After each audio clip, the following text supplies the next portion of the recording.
A paz do Senhor, irmãos. Graças a Deus. Quero convidá-los para abrir a sua Bíblia.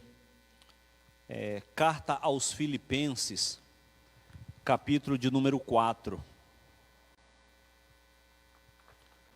Vamos ler a partir do versículo 1. Assim está escrito: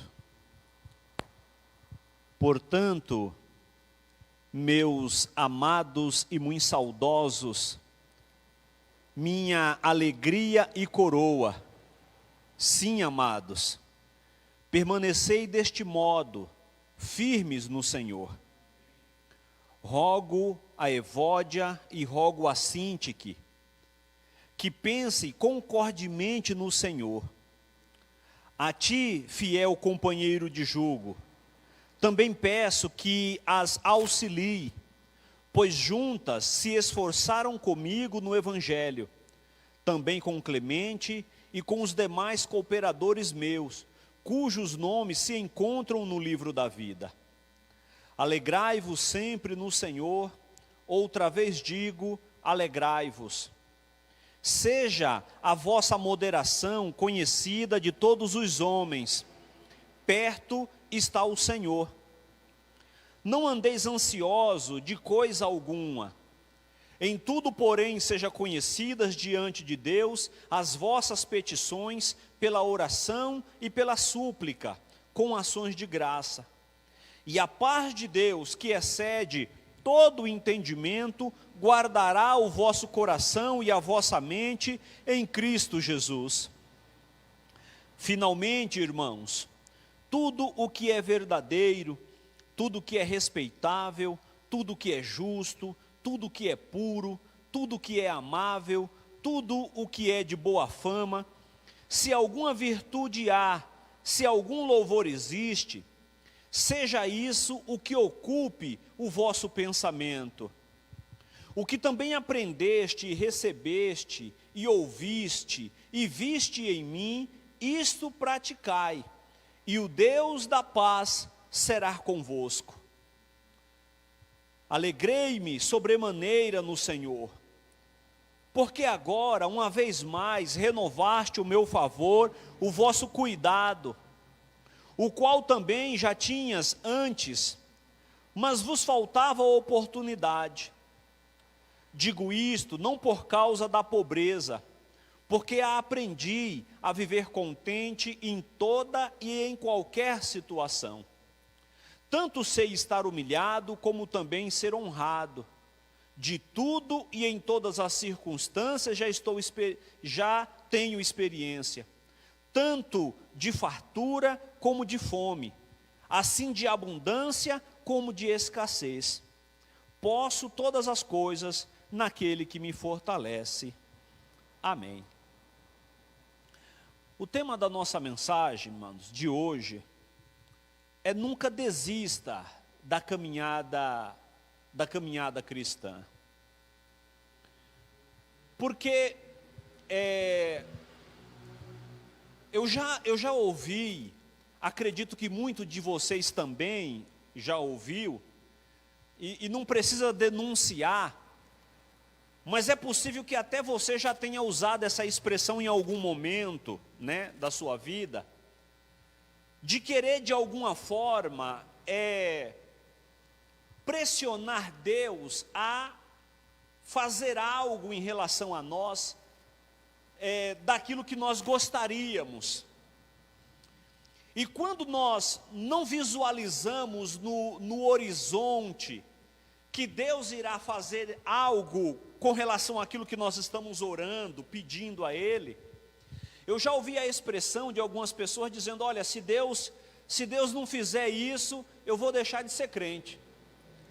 Se Deus não atender a minha oração, eu paro de pregar o Evangelho, eu paro de fazer a sua obra, ou algo do tipo. Eu acredito que vocês já ouviram esse tipo de expressão em algum momento, e talvez até você já tenha dito isso em alguma circunstância específica. É com base nisso que o tema da mensagem é esse: nunca desista da caminhada cristã. Porque com base naquilo que nós fizemos a leitura aqui, o que Paulo oferece não é simplesmente conteúdo doutrinário ou ordem simples para obter um comportamento explicitamente cristão, embora isso seja importante. Então, ter um comportamento cristão alinhado com o que as Escrituras ela espera de cada um de nós é algo importante. Mas em primeira instância, não é esse o objetivo de Paulo, né? Ele não está olhando para essa questão propriamente dito. Mas o que nós percebemos, dentro daquilo que Paulo está oferecendo, é ordens que geram compromisso para toda uma vida com o único Deus verdadeiro. As palavras de Paulo, ela visa trazer aos cristãos um compromisso de vida, e não necessariamente a observação de preceitos. Embora aquele que adotou para a sua vida um compromisso com Deus, ele vai agir com base em princípios estabelecidos pelas Escrituras. Mas nem sempre aquele que age com base em alguns princípios que estão constituídos dentro da religião, nem sempre essa pessoa tem um compromisso verdadeiro com Deus. E a sua vida religiosa, ela é apenas pautada em cumprimento de regras, e não de uma devoção verdadeira, não de um sentimento sincero. Então veja que Paulo, inicialmente, ele não está transcrevendo ali uma bula para ser seguida ao pé da letra.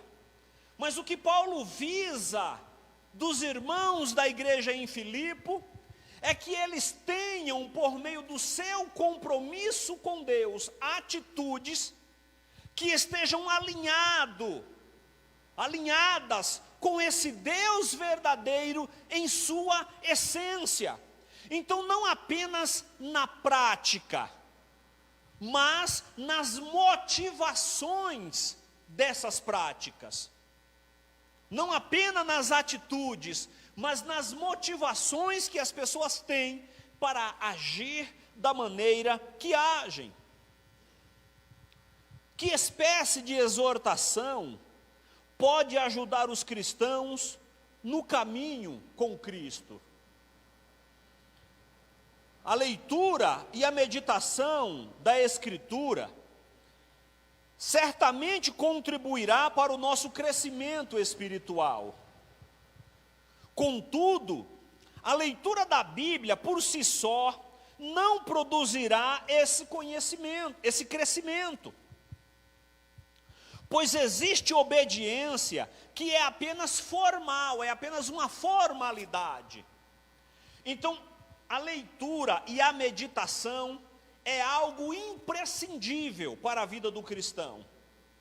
Então, assim, meditar nas Escrituras Sagradas não é algo opcional para o crente. Não, para um pode ser bom, para outro não. Não, a meditação nas Escrituras é algo imprescindível para uma caminhada cristã.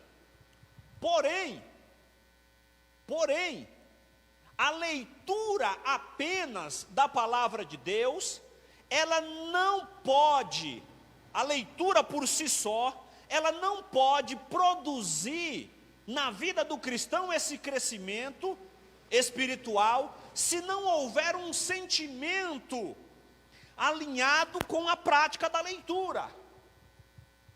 E é isso que Paulo está orientando aos seus filhos na fé, como ele assim se reportava a esses irmãos. Porque se a nossa leitura ela for apenas com base num cumprimento de uma regra, essa leitura ela torna-se apenas algo formal, uma formalidade, produzindo em nós apenas uma atitude legalista e não um ato de arrependimento. Por isso, Paulo, nesse último capítulo, ele deixa alguns conselhos práticos para a vida cristã desses irmãos. E eu quero chamar a atenção para alguns desses conselhos de Paulo. E a primeira coisa que Paulo chama a atenção é: busque um pensamento semelhante aos dos verdadeiros crentes. Qual é o conselho de Paulo para a igreja? Busque um pensamento semelhante ao dos verdadeiros crentes.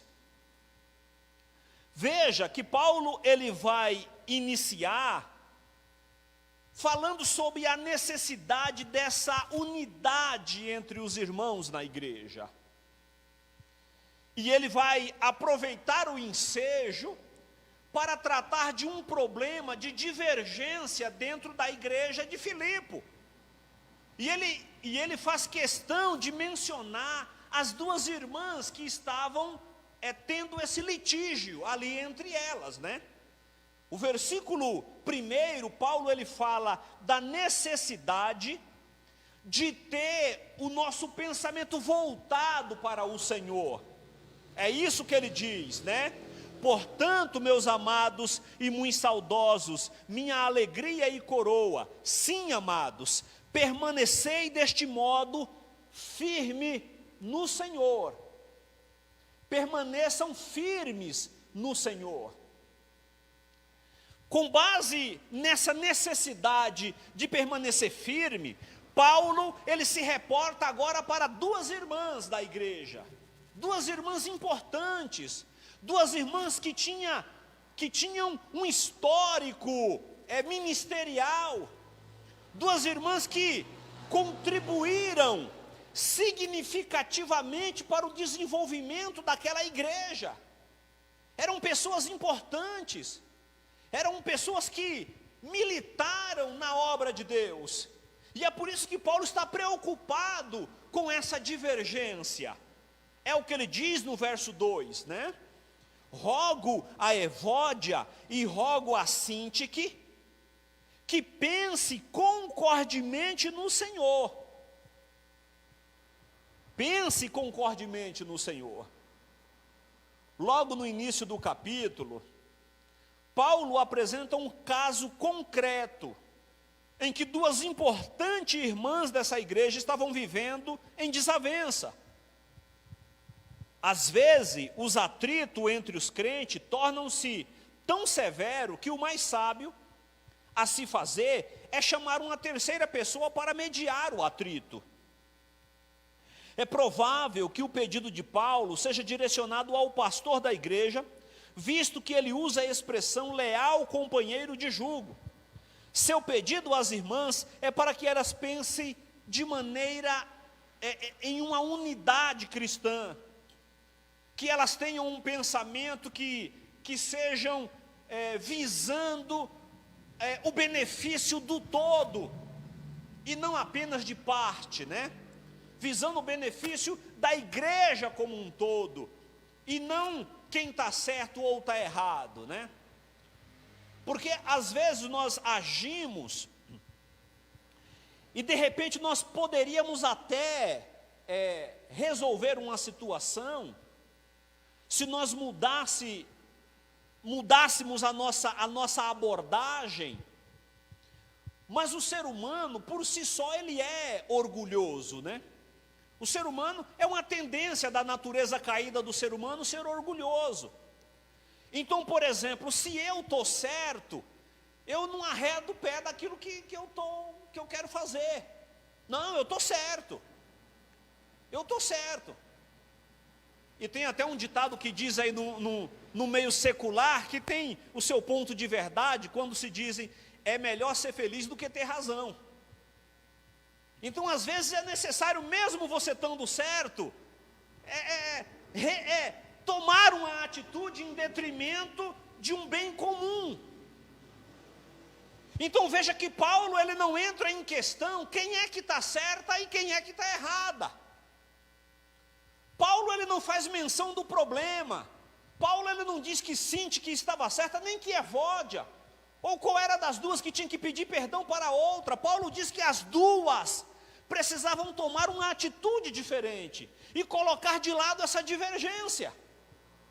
Deixar essa divergência de lado, pensando no todo, e não apenas na parte, né?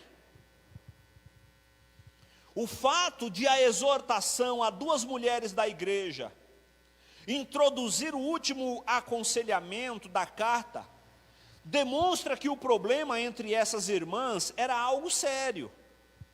Neste ponto também nos é permitido ter uma noção do importante papel da mulher no jovem cristianismo daquela época, né?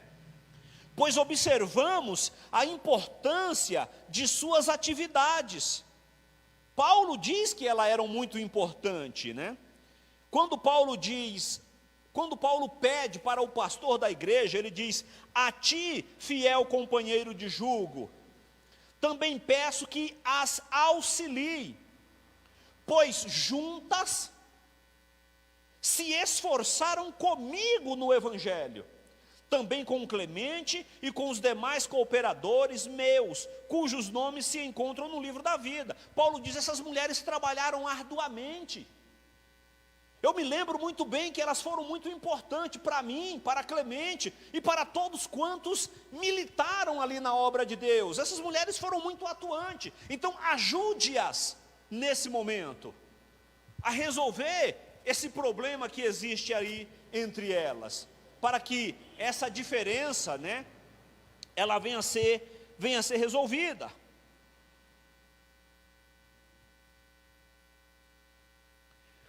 Segunda coisa que Paulo ele aconselha aos irmãos de Filipe é: regozijem-se sempre no Senhor.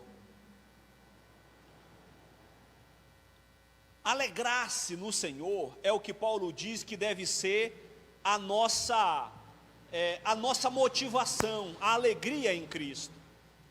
Por quê?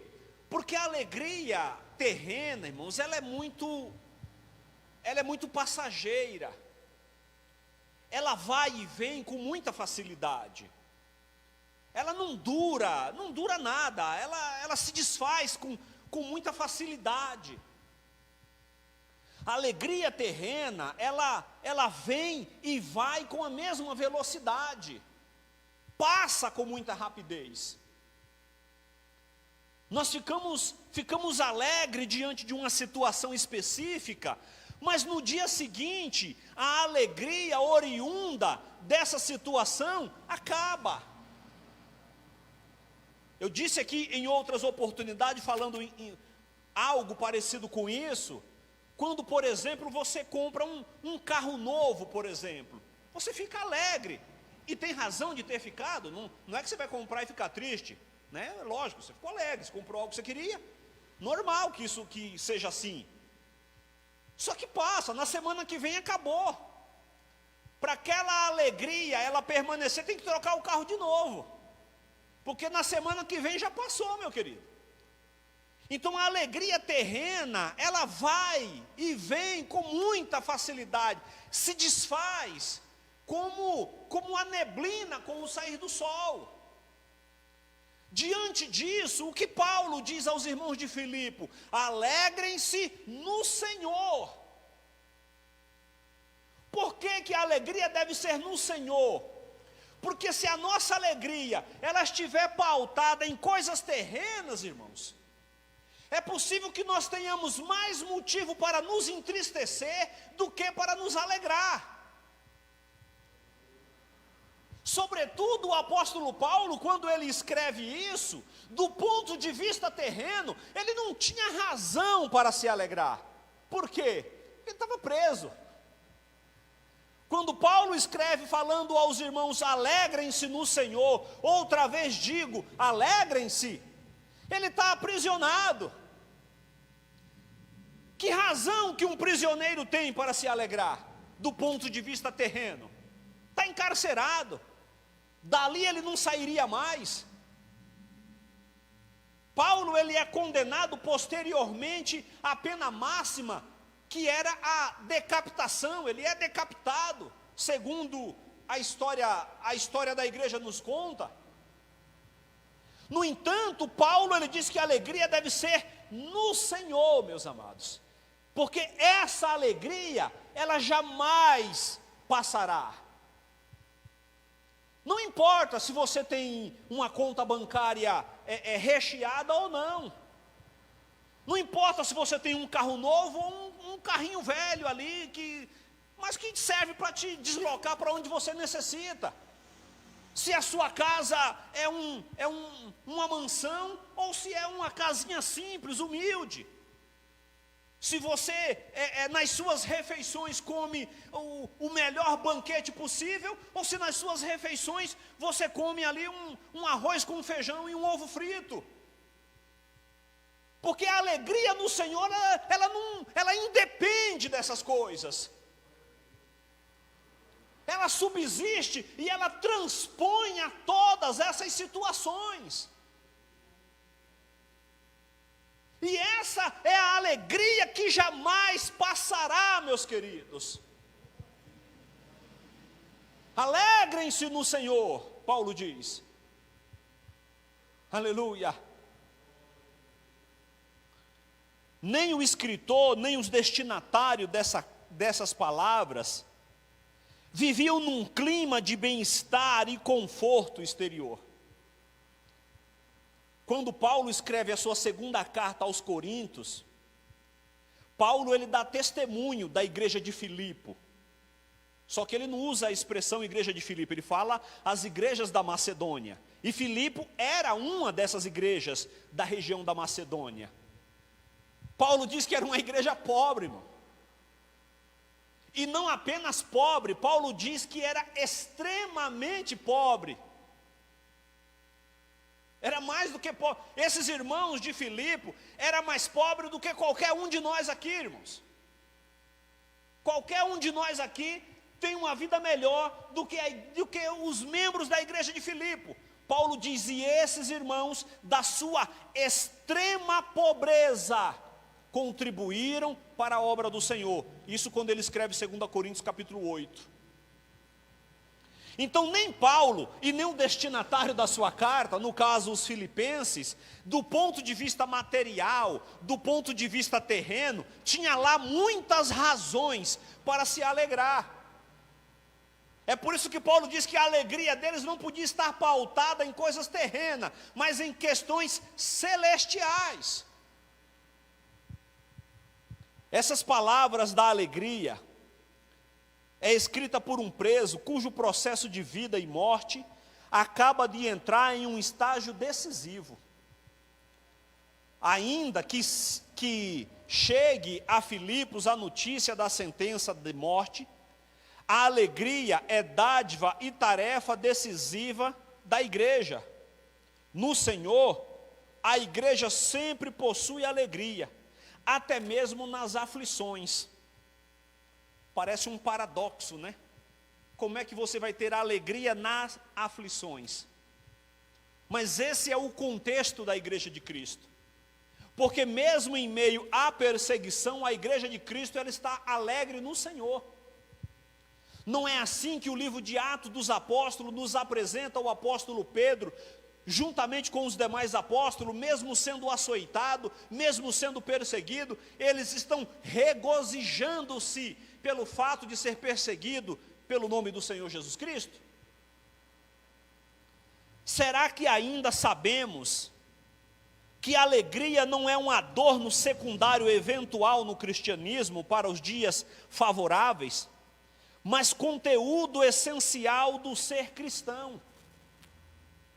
Então, quando nós nos alegramos no Senhor, essa alegria independe de circunstâncias, ela independe de fatores terrenos. Nós estamos alegres pelo fato de sermos crentes, estamos alegres pelo fato de Cristo ter nos alcançado, meus queridos. Somos alegres pelo fato de Cristo ter nos resgatado das condições que nós vivíamos. Jesus ele foi nos buscar onde nós estávamos, amados. E olha que o lugar não era muito bom. O lugar que nós nos encontrávamos não era bom, e Jesus foi lá ao nosso encontro, nos tirou de lá. Escrevendo aos Efésios, Paulo diz que ele nos tirou da morte e nos trouxe para a vida. Nos tirou das trevas e nos trouxe para a luz.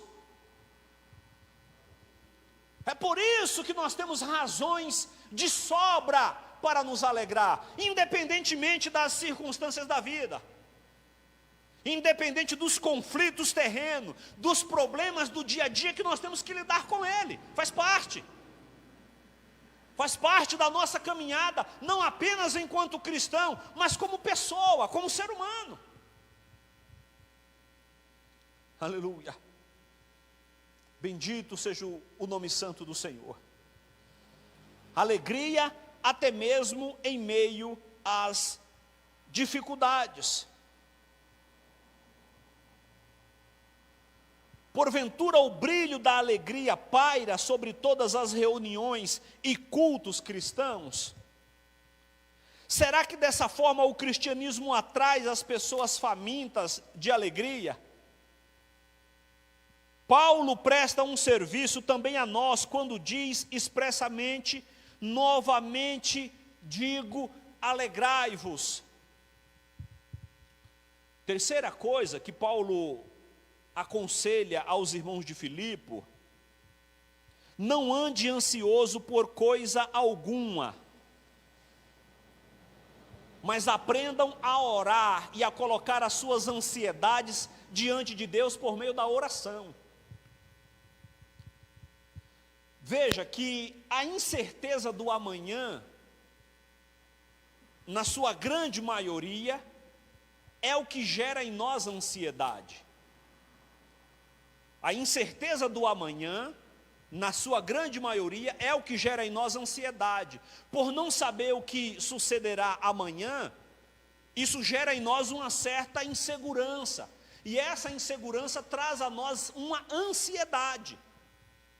E Paulo diz: não proceda dessa maneira, mas apresente a Deus isso que você está projetando para o dia de amanhã, por meio da oração.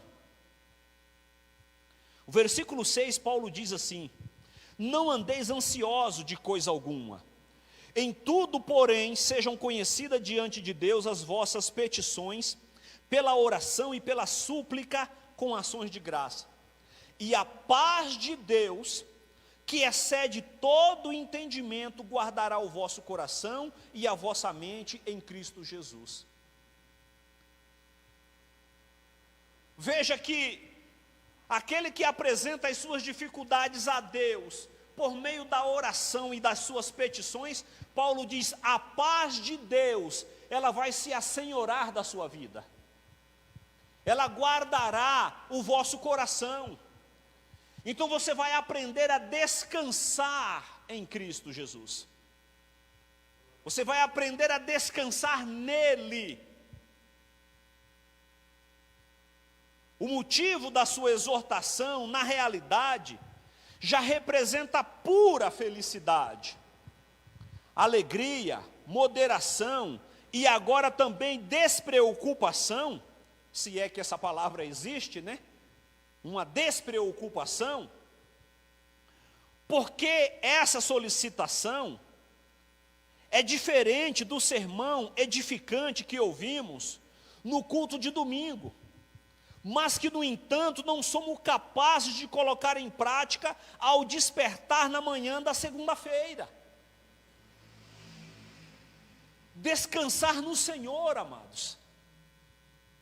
Descansar em Deus em todas as circunstâncias.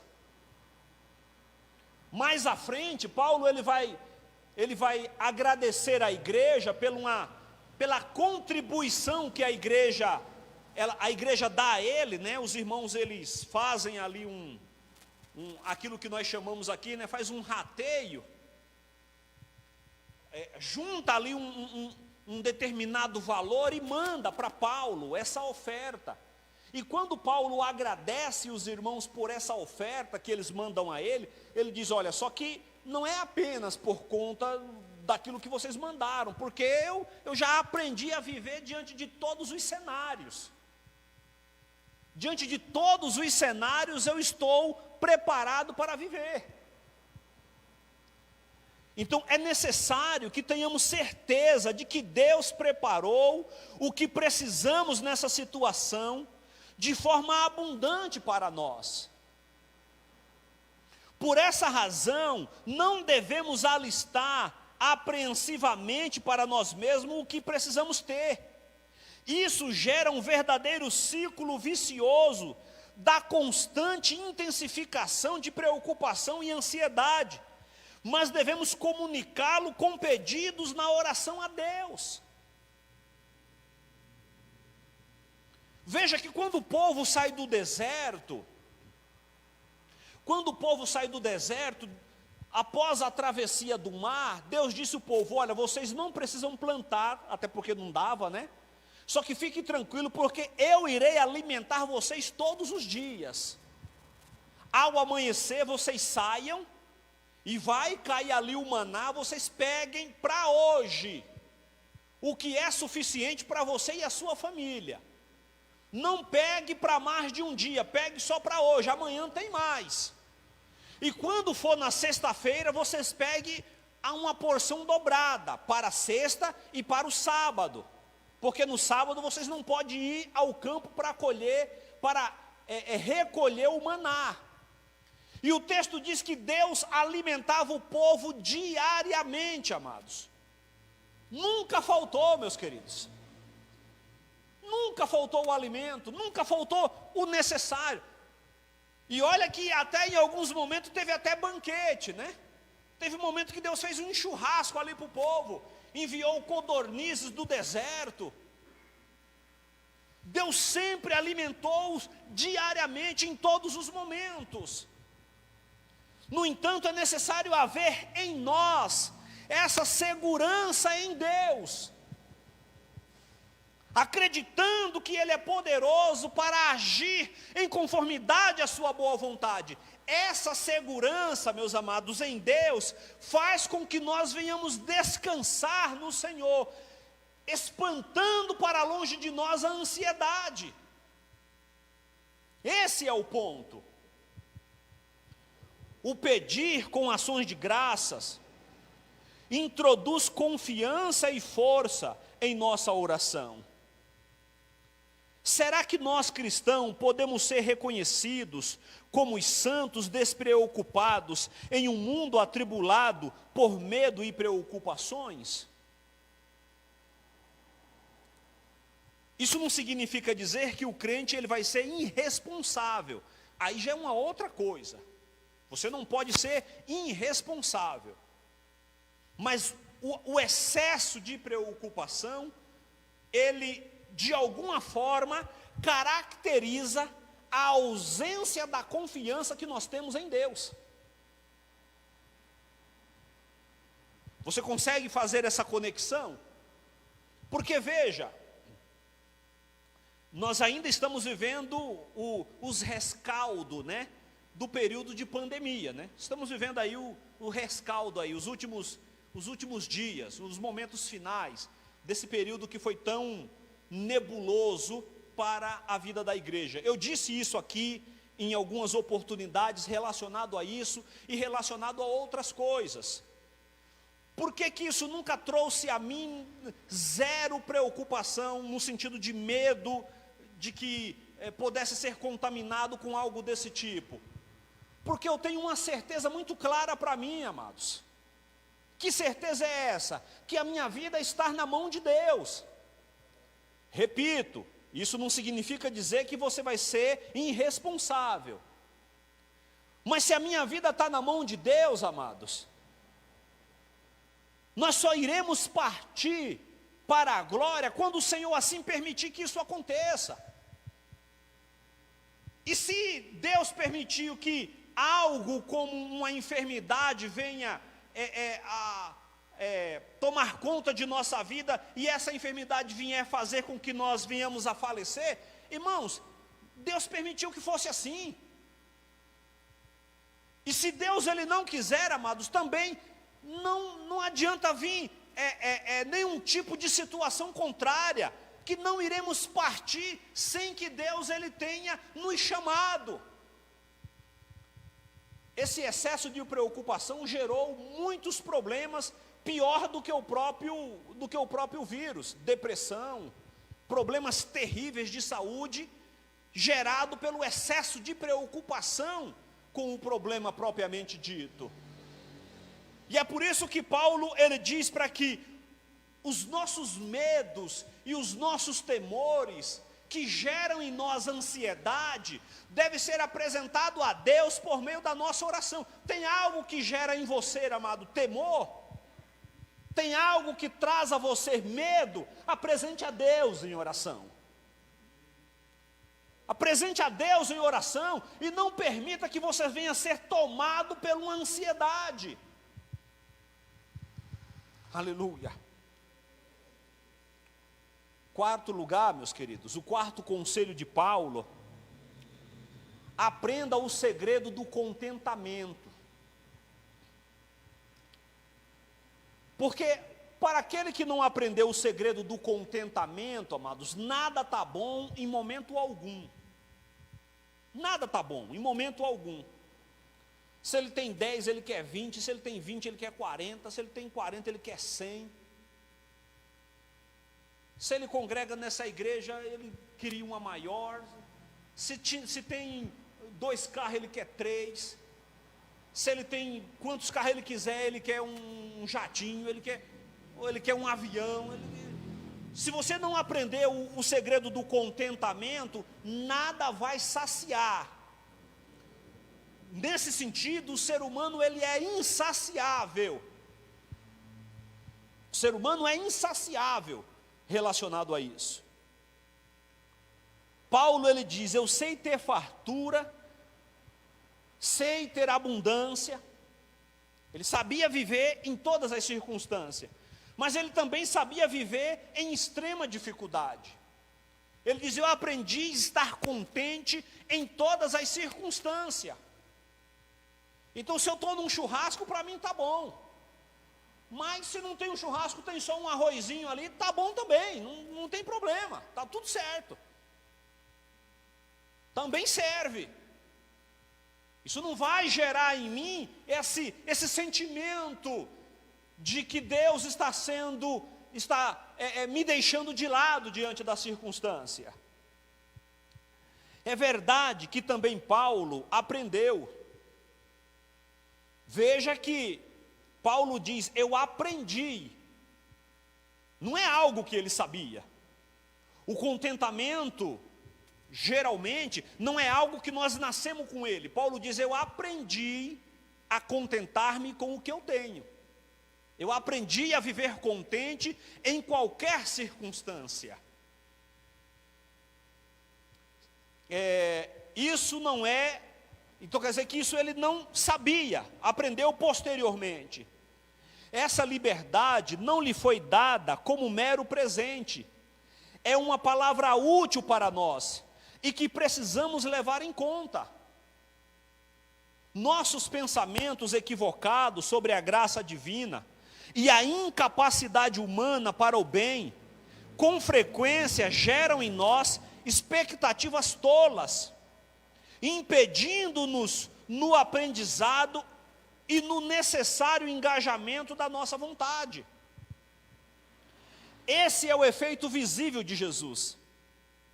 É verdade que a gloriosa liberdade dos filhos de Deus virá somente em plenitude quando Jesus consumar a sua obra por ocasião da sua volta.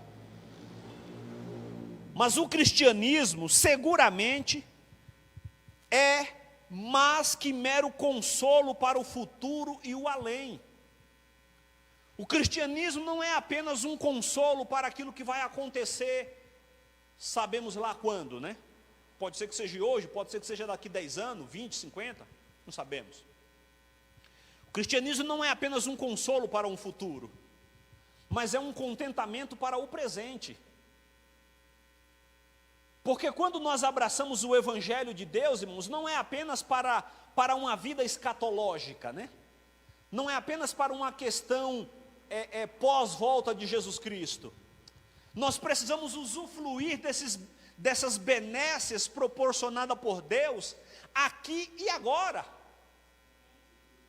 Só que as benesses proporcionadas por Deus, ela vem geralmente na contramão daquilo que a humanidade entende como benefícios de Deus. Esses benefícios não estão relacionados a casa, carro, dinheiro ou nada disso. Pode ser que em situações específicas, Deus abençoe uma pessoa, que eu também acredito nisso, que Deus pode abençoar. Eclesiastes, Salomão, ele diz, ou Provérbios, agora não me lembro exatamente, ele diz que a riqueza é um dom de Deus, e pode ser que isso aconteça, mas em essência, geralmente não é isso. As bênçãos de Deus é poder usufruir dessas maravilhas, é poder se alegrar no Senhor, mesmo na tribulação, é poder ter contentamento com o pouco, meus queridos, é poder se alegrar em Cristo, mesmo vivendo em extrema dificuldade. A alegria, ela superabunda esses momentos de dificuldade, e nós precisamos usufruir disso hoje, é aqui, é agora, não é para o além não, é já. Desde que nós abraçamos a fé, nós precisamos, como dizem aí os neopentecostais, né? Como é que é? A expressão tomar posse, né? Precisamos tomar posse dessa bênção, que é usufruir dessas maravilhas, de ter o contentamento, mesmo em meio à escassez, de se alegrar, não em questões terrenas, mas no Senhor. Aleluia! Bendito seja o seu santo nome. Jesus já é hoje aquele que habita os humanos para essa gloriosa liberdade, aqui constatada pelo apóstolo Paulo. Paulo, ele constata que em Jesus Cristo nós usufruímos de coisas, de uma alegria, de um contentamento que apenas Ele pode nos proporcionar, meus amados. Bendito seja o seu santo nome.